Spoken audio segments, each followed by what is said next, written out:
We're going to go to Slido for a couple of questions from our viewing audience. This particular question is to the Green Party and the People's Party.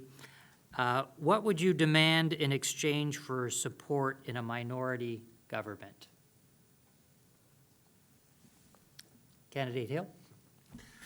Well, absolutely support for the ambitious climate change agenda that the Green Party has. We need to get this done. We've got perhaps 10 or 11 years before the world reaches a tipping point here in terms of our CO2 emissions into the atmosphere and the rise in global temperatures of no more than 1.5 degrees Celsius here.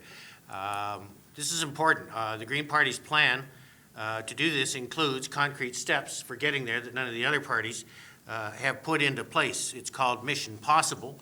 I should mention that it is possible to do these things, and a research report published by the CBC from Navius Research has shown that it would have no more than a impact on our GDP of more than about 1.4%. So it's not mission easy and it's not mission cheap, but it needs to be done. Candidate Alzaba? Well, I think I've said this several times throughout the debate now, is we would demand just to balance the budget. This is our top priority right now.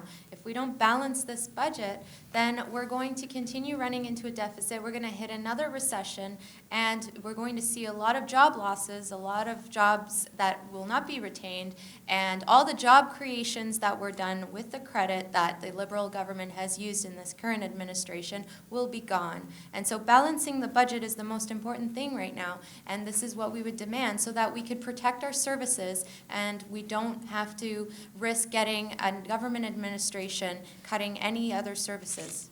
A rebuttal from Candidate Hill. So this just brings down the argument presented by my colleague and the one that I presented here, that really we're facing a choice between life and money. No, arguably, that's you're talking about alarmism.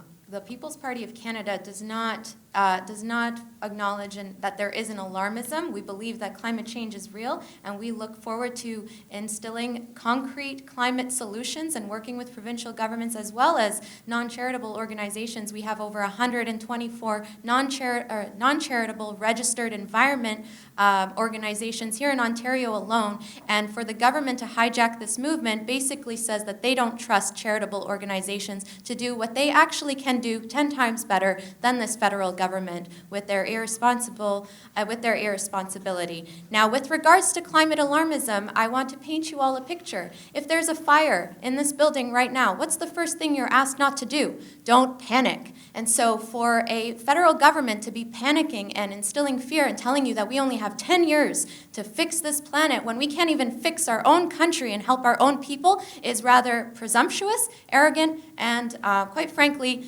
reckless and irresponsible.